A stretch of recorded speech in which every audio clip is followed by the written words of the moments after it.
Assalamualaikum warahmatullahi wabarakatuh. Selamat pagi teman-teman semuanya. Mudah-mudahan ada dalam keadaan sehat walafiat. Pada sesi hari ini saya ingin menyampaikan kepada teman-teman terkait dengan urgensi atau pentingnya kenapa kita harus melakukan pengutipan pada setiap tulisan yang kita buat gitu ya. Nah, yang ini yang kemudian saya istilahkan sebagai the beauty of citing atau indahnya di dalam mengutip. Nah, ini adalah salah satu hal teknis yang harus teman-teman lakukan di dalam tulisan kalian sebagai salah satu syarat bahwa tulisan kalian itu adalah tulisan akademik. Nah, apa yang saya sampaikan ini adalah apa yang saya peroleh dari panduan American Psychological Association edisi ke-7, sehingga silakan kalau misalnya nanti teman-teman ingin melakukan cross-check untuk dibuka ya panduan dari APA edisi ke-7-nya. Nah, dalam pengertian APA, notes atau mengutip itu adalah proses suatu ilmiah dan sistematik di mana seseorang mengambil dan mengumpulkan perkataan, kalimat, atau informasi dari berbagai sumber ilmiah. Gitu ya. Seperti yang sudah dipahami oleh teman-teman bahwa yang namanya mengutip itu adalah kita menggunakan informasi, menggunakan ide, menggunakan data dari sumber-sumber yang kita baca pada bagian-bagian sebelumnya gitu. Nah, sehingga ada beberapa hal yang perlu kita ketahui apa saja yang harus kita kutip.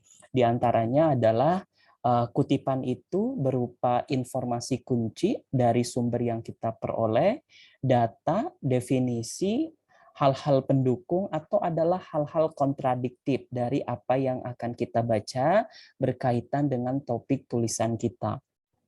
Sehingga sangat penting ketika teman-teman akan melakukan pengutipan bahwa yang dikutip itu adalah informasi yang sudah kalian baca. Tidak boleh ketika teman-teman mengutip sesuatu yang itu tidak teman-teman baca, seolah-olah teman-teman ingin menyajikan bahwa teman-teman itu sudah melakukan bacaan yang begitu banyak gitu. Sementara pada hakikatnya tidak pernah sama sekali gitu. Sehingga itu tidak boleh dilakukan. Jadi yang kita kutip itu adalah apa yang kita baca gitu ya. Nah, apa yang kita baca dalam setiap kutipan itu berupa ide atau gagasan yang akan kita kembangkan di dalam tulisan kita. Tujuannya adalah supaya apa yang kita tulis, apa yang kita sampaikan kepada banyak orang itu adalah ilmiah. Berikutnya, ada beberapa hal yang harus kita perhatikan ketika teman-teman akan melakukan pengutipan. Penggunaannya, pengutipan itu dilakukan ketika teman-teman akan melakukan dua hal. Yang pertama adalah melakukan paraphrasing, yang kedua adalah menggunakan direct quotations. Kalau paraphrasing, teman-teman nanti akan melakukan pengutipan dengan cara menyajikan sumber penulis dan juga tahun publikasi dari apa yang kita baca, di mana informasi yang kita peroleh adalah informasi yang sudah kita modifikasi dalam hal redaksi kalimat, kemudian cara penyajiannya dan juga tata letaknya, tapi tidak mengurangi filosofi atau konten dari informasi tersebut. Sedangkan direct question adalah segala sesuatu yang kita kutip secara langsung, misalnya itu adalah sebuah terminologi, sebuah istilah, sebuah bagian yang itu tidak bisa kita modifikasi. Nah, kedua hal itu harus teman-teman kutip, harus teman-teman nyatakan itu informasinya dari siapa, nama penulisnya, dan juga adalah tahun terbitnya. Kemudian jika teman-teman mengutip dari sebuah tabel, gambar, atau seperangkat item yang sudah ada, kita perlu mendapatkan izin penggunanya gitu. Jadi kalau yang biasanya kita kutip itu adalah sebuah informasi atau kesimpulan dari suatu artikel, kita perlu melakukan paraphrasing. Tapi misalnya kalau yang akan kita kutip itu adalah tabel, gambar, ataupun seperangkat item psikologi, itu kita perlu mendapatkan permission atau izin penggunaan dari orang orang tersebut. Sehingga nanti di bagian apa yang akan kita kutip itu sudah diadaptasi, sudah diizinkan dari penulis atau dari peneliti utamanya. Nah, kemudian di dalam proses pengutipan ini tolong dihindari yang namanya adalah undercitation dan juga overcitation. Undercitation artinya adalah teman-teman mengutip hanya beberapa hal saja gitu ya. Misalnya dalam satu halaman teman-teman hanya mengutip satu atau dua kali, itu kan sangat sedikit ya. Dan jangan juga teman-teman melakukan overcitation. Dalam satu paragraf itu banyak sekali kutipan-kutipan yang teman-teman simpan, itu juga tidak efektif. Jadi secukupnya saja, sesuai dengan apa yang teman-teman temukan. Nah, ketika kita akan melakukan pengutipan, mungkin kita akan menemukan yang namanya adalah sumber-sumber referensi gitu. Di mana sumber referensi itu bersifat primary sumber atau primary sources dan juga adalah secondary sources. Sumber primer dan sumber sekunder. Yang namanya sumber primer itu menyediakan konten original yang langsung dipublikasikan oleh orang tersebut gitu ya. Artinya adalah penulis langsung. Ini untuk melatih kita menjadi ilmuwan yang baik. Kenapa kita harus menggunakan sumber primer? Tapi kalau sumber sekunder itu menyediakan konten yang pertama kali tersebut disajikan pula dalam sumber-sumber yang lainnya gitu. Nah, ini boleh dilakukan jika teman-teman menemukan bahwa hasil penelitian itu tidak ada data publikasinya, tidak bisa diakses linknya, kemudian juga disajikan dalam bahasa yang tidak kita mengerti. Teman-teman boleh menggunakan sumber rujukan sekunder. Nah, tetapi pada hakikatnya di dalam tulisan teman-teman tolong usahakan mengutip pada sumber primer dan kurangi penggunaan sumber sekunder. Nah, ini seperti ini contohnya, contoh penulisan sumber sekunder. Ada langkah-langkahnya. Yang pertama adalah siapkan daftar referensi yang digunakan. Yang kedua adalah teman-teman harus menggunakan kalimat seperti dikutip dalam atau dalam gitu. Contohnya, jika tahun sumber primernya itu diketahui, misalnya adalah teman-teman menemukan tulisan Robit tahun 1982 itu dikutip atau ada di dalam tulisan Lyon 2014. Nah, kemudian tulisan Robit itu akan kita tulis di dalam proposal kita. Yang harus kita tulis seperti apa? Seperti ini. Rabit, 1982 seperti dikutip dalam Lyon et al. Titik koma 2014 gitu ya. Nah, ini kalau misalkan kutipan sekundernya itu kita tahu data primernya diketahui. Sementara kalau data primernya tidak kita ketahui, teman-teman boleh mengutip seperti ini. Alport Diary dalam kurung seperti disitasi dalam Nicholson 2003. Artinya kita membaca sumber utamanya itu adalah dari tulisan Alport. Nah, tapi Alport ini nggak ada tahun terbitnya. Dan Alport ini ternyata tulisannya itu dikutip oleh Nicholson 2003. Nah, seperti ini teman-teman cara mengutip penulisan sekunder. Nah, yang kedua, yang berikutnya, ketika teman-teman akan menulis kutipan primer, itu ada jenisnya.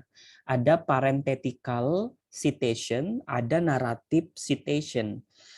Nah, keduanya ini adalah bagian dari in-text citation. Artinya kutipan atau citasinya itu di dalam konten atau body of paper yang terdiri dari dua identitas, yaitu nama akhir penulis dan juga adalah tahun terbit artikel atau karya. Nah, untuk parenthetical citation itu mengacu kepada penulisan nama penulis dan tahun publikasi dalam tanda kurung. Ya, jadi nama akhir penulis dan juga tahun itu dia ada di dalam sebuah tanda kurung. Nama penulis dan tahun dipisahkan oleh koma dan biasanya muncul di akhir kalimat dan diakhiri dengan tanda titik. Nah, ini adalah parenthetical citation atau kutipan di akhir kalimat. Tapi kalau narrative citation atau kutipan di awal kalimat ini mengacu kepada informasi yang ingin disampaikan, menjadi bagian dari sebuah kalimat. Nama penulis muncul dalam kalimat di awal dan dilanjutkan oleh tahun yang diberi tanda kurung. Nah, ini yang dimaksud dengan narrative citation. Kita coba lihat contohnya. Nah, kalau misalkan ini adalah in-text citation dasar dalam APA 7. Kalau misalkan satu orang penulis ketika akan ditulis di akhir kalimat atau parenthetical citation, cara pengutipannya adalah seperti ini. Luna, 2020 kurung tutup. Nah, sementara kalau itu Luna akan dikutip atau ditulis menggunakan narrative citation atau di bagian awal, artinya adalah Luna dalam kurung 2020 kurung tutup. Contohnya apa? Contohnya misalnya kalau yang parenthetical citation, yang satu penulis, misalnya kebahagiaan itu adalah salah satu hal yang paling diinginkan oleh banyak orang dalam kurung Luna, 2020 kurung tutup titik, artinya bahwa pernyataan itu teman-teman paraphrasing dari tulisannya Luna gitu. Tapi kalau misalnya kalimat itu mau teman-teman bikin dalam narrative citation, artinya cara menulisnya Luna dalam kurung 2020 kurung tutup menyebutkan bahwa kebahagiaan itu adalah bla bla bla bla bla bla titik gitu. Seperti itu contohnya. Nah, ini kalau yang untuk dua orang penulis, ya masih sama untuk parenthetical citation dalam kurung nama akhir penulis, Salas, kemudian pakai tanda simbol dan, ya ini pakai simbol ya, De Agostino, 2020 kurung tutup. Tapi kalau dibuat dalam sebuah narrative citation, Salas keluar simbolnya diganti dengan kata dan, DAN atau N dalam bahasa Inggris, De Agostino dalam kurung 2020 kurung tutup. Oke, kalau 3 orang atau lebih, ya kalau dalam parenthetical Martin et al. Titik koma 2020 kurung tutup. Kalau dalam bahasa Indonesia nanti teman-teman menggunakan Martin DKK titik koma 2020. Tapi ketika Martin itu dibuat dalam narrative citation, Martin et al. Titik dalam kurung 2020 kurung tutup atau Martin DKK titik kurung buka 2020 kurung tutup. Nah, ini contoh lain kalau misalkan penelitian atau penulisnya itu adalah dari sebuah grup, instansi, afiliasi atau lembaga-lembaga tertentu, ya. Ada dua cara. Kalau pertama kali dikutip, itu kita harus menjelaskan singkatan dari organisasinya itu. Misalnya National Institute of Mental Health dalam kurung NIMH, ya kurung tutup, 2020. Tapi nanti kalau misalkan pada paragraf berikutnya ternyata tulisan atau data dari NIMH ini kita kutip lagi, nah di pada sitasi berikutnya nggak perlu teman-teman menjelaskan National Institute of Mental Health, langsung aja singkatannya NIMH, 2020. Nah ini kalau parenthetical citation. Nah kalau yang naratif seperti ini. Oke, kemudian yang group author without abbreviation, ya kalau tidak ada singkatan bisa langsung seperti ini. Stanford University 2020, Stanford University 2020 ini dalam bentuk naratif citation. Silakan teman-teman latihan untuk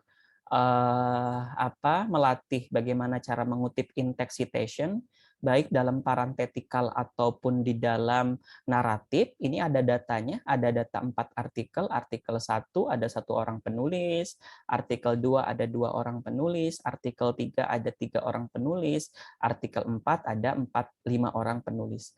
Ini datanya, ya. Silakan teman-teman tuliskan contoh pengutipannya, kalimatnya bebas tergantung apa yang kalian temukan. Gitu ya. Kutipan di awal kalimat atau narrative citation silakan ditulis, ya. Kemudian kutipan di akhir kalimat atau parenthetical citation. Demikian teman-teman untuk materi hari ini, mudah-mudahan bisa membantu sedikit di dalam menguasai cara mengutip berikutnya nanti di pertemuan berikutnya kita akan membahas tentang bagaimana cara membuat daftar pustaka. Terima kasih. Assalamualaikum warahmatullahi wabarakatuh.